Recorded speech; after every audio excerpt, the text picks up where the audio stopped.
नमस्कार, मैं doctor K C. Sharma, associate professor, department of geography, Babu Shobharam राजकीय कला महाविद्यालय अलवर। आज बीए पार्ट सेकंड भूगोल में संसार की जनजातियों के बारे में चर्चा करेंगे। इससे पहले हमने बुशमैन, एस्किमो और किर्गिज जनजाति के बारे में विस्तृत रूप से चर्चा कर चुके हैं। आज मसाई जनजाति के बारे में हम यहाँ चर्चा करने जा रहे हैं। मसाई जनजाति पूर्वी अफ्रीका के कीनिया, उत्तरी तंजानिया और पूर्वी युगांडा के उच्च पठारी भागों में निवास करती है। यह क्षेत्र 1 डिग्री से 5 डिग्री दक्षिणी अक्षांश तक विस्तृत रूप से फैला हुआ है, जिसकी पूर्व पश्चिम चौड़ाई लगभग 550 किलोमीटर और उत्तर से दक्षिण लंबाई 800 किलोमीटर है। मसाई क्षेत्र लगभग 3800 वर्ग किलोमीटर क्षेत्र में विस्तृत रूप से फैला हुआ है। यह प्रदेश विक्टोरिया झील के पूर्व में स्थित है, जिसके मध्य से होकर अफ्रीका की महान दरार ग्रेट रिफ्ट वैली उत्तर दक्षिण को स्थित है। इसकी स्थिति के कारण यह प्रदेश कई भागों में बटा हुआ है। इस प्रदेश में अनेक छोटी छोटी झीलें और ज्वालामुखी पर्वत पाए जाते हैं। ज्वालामुखी क्रिया द्वारा इस पठार पर लावा का निक्षेप पाया जाता है। किलिमंजारो, मेरू और माउंट कीनिया इस पठारी भाग के प्रमुख ज्वालामुखी पर्वत हैं। दरार घाटी या रिफ्ट वैली का तल कई जगहों पर ऊंचा नीचा हो जाने से यहाँ बहुत सी झीलें बन गई हैं। मसाई क्षेत्र भूमध्य के भाग में स्थित है, किंतु अधिक ऊंचाई 1500 मीटर से अधिक होने के कारण यहाँ की जलवायु भूमध्य के भाग में स्थित मैदानी भागों और निचली घाटियों की तुलना में अधिक ठंडी और उपोष्ण प्रकार की है। इससे पठारी प्रदेश का तापमान सामान्यतः 18 डिग्री से 30 डिग्री सेल्सियस के मध्य रहता है। वार्षिक तापांतर कम किंतु दैनिक तापांतर अधिक यहाँ पर पाया जाता है। ये मसाई जनजाति का निवास क्षेत्र कीनिया, तंजानिया, विक्टोरिया लेक और अफ्रीका के मध्य पाया जा रहा है। इस प्रदेश की वार्षिक वर्षा प्राय 100 सेंटीमीटर से भी कम पाई जाती है, किंतु उच्च पर्वतीय भागों में वार्षिक वर्षा का औसत 50 से 75 सेंटीमीटर पाया जाता है। अधिकांश वर्षा अप्रैल मई के महीनों में होती है, जबकि जून से सितंबर तक सूखे की अवधि रहती है। संपूर्ण पठारी प्रदेश पर उष्णकटिबंधीय मोटी घासें उगती हैं, जिसे सवाना के नाम से जाना जाता है, और इस संपूर्ण प्रदेश को सवाना प्रदेश के नाम से जाना जाता है। निचले पठारों घाटियों में जहाँ वार्षिक वर्षा 50 सेंटीमीटर से कम होती है, घासें अपेक्षाकृत छोटी होती हैं, जो लंबी शुष्क ऋतु में सूख जाती हैं और वृक्षों की पत्तियां गिर जाती हैं। किंतु उच्चवर्ती पठारी भागों में वर्षा अधिक होने के कारण लंबी लंबी घासें उगती हैं, जिसकी लंबाई 1 मीटर तक होती है। लंबी घासों वाले इस सवाना प्रदेश में बबूल के वृक्ष भी पाए जाते हैं, जिनकी लंबाई 10 से 15 मीटर तक होती है। ऊंचे पर्वतों तथा 1800 मीटर से अधिक ऊंचे पठारी भागों पर शीतोष्ण कटिबंधीय घासें जिनमें स्टेपी घास उगती है, जो निम्न तापमान के कारण शुष्क ऋतु में भी नहीं सूखती है। शारीरिक लक्षणों के अनुसार मसाई लोग भूमध्य सागरीय और निग्रोइड प्रजाति के मिश्रण प्रतीत होते हैं। मसाई लंबे कद वाले 168 सेंटीमीटर से लेकर 172 सेंटीमीटर तक होते हैं। जिनके हाथ पैर पतले और उंगलियां लंबी होती हैं। इनकी त्वचा हल्की भूरी से गहरी भूरी होती है। ऊंचा और पतला सिर, पतला सपाट चेहरा, लंबी पतली नासिका इनकी सामान्य शारीरिक विशेषता होती है। इनके होठ निगरों से कम मोटे और बाल भी कम घुंघराले होते हैं। व्यवसाय: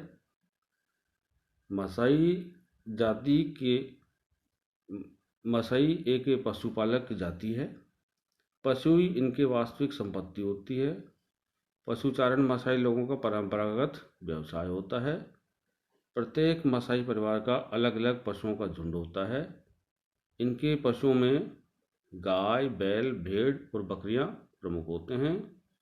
पशुओं से लोग दैनिक उपयोग की वस्तुएं जैसे दूध, मांस, चमड़ा आदि प्राप्त करते हैं। आर्थिक उपयोग के अतिरिक्त धार्मिक एवं जादू टोने से संबंधित उत्सवों पर पशुओं की बलि चढ़ाई जाती है। पशुओं को चरागाहों पर चराने का काम पुरुष करते हैं। ये लोग पशुओं की देखभाल के लिए कुत्ते भी पालते हैं।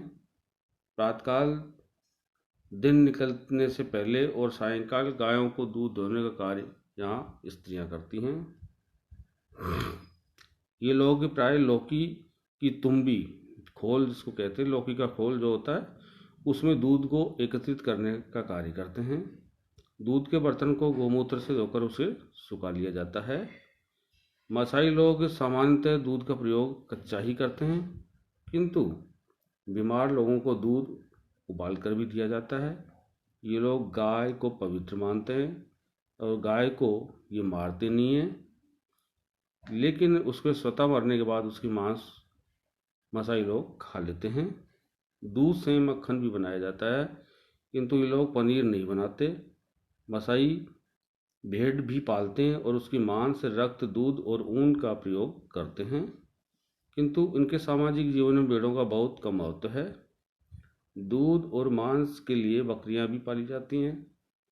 पशुओं में कुछ गधे, खच्चर भी होते हैं, जिनका उपयोग बोझा ढोने के लिए किया जाता है। भोजन: मसाई के भोजन में मांस और दूध का महत्वपूर्ण स्थान होता है।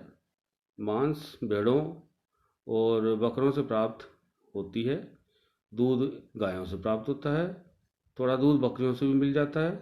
खाद्यान्नों में ज्वार, बाजरा और मक्का प्रमुख होती है, किंतु उनका उपयोग योद्धा लोग ही करते हैं। कंदमूल और केला केवल स्त्रियां और बच्चे खाते हैं। खाद्यान्नों और फलों को ये लोग समीपी निग्रो और वोडोरोबो कृषकों से पशुओं को बदले में प्राप्त करते हैं। ये लोग जंगलों से एकत्रित की गई शहद का भी प्रयोग करते हैं और उससे शराब बना करके पीते हैं। इनमें पशुओं के रक्तपान की भी परंपरा पाई जाती है। ये बैलों या भेड़ों के रक्त को भी पीते हैं। वस्त्र: मसाई स्त्री पुरुष सामान्यतः चमड़े से निर्मित हल्के वस्त्रों का उपयोग करते हैं। चमड़ी पर मक्खन और चर्बी को बार बार रगड़ने से वह चिकनी हो जाती है। स्त्रियां बकरे के चमड़े की बनाई गई ओढ़नी और युवक बाघ और जंगली पशुओं के चमड़े से निर्मित ऊंची नोकदार टोपी वाले वस्त्रों का प्रयोग करते हैं। उत्सव के अवसर पर स्त्रियां और कुछ युवक आभूषण भी पहनते हैं। धनी मसाई परिवार की लड़कियां हाथ, पैर और गर्दन में लोहे के तार से बनाए हुए कुंडलाकार कड़े पहनती हैं।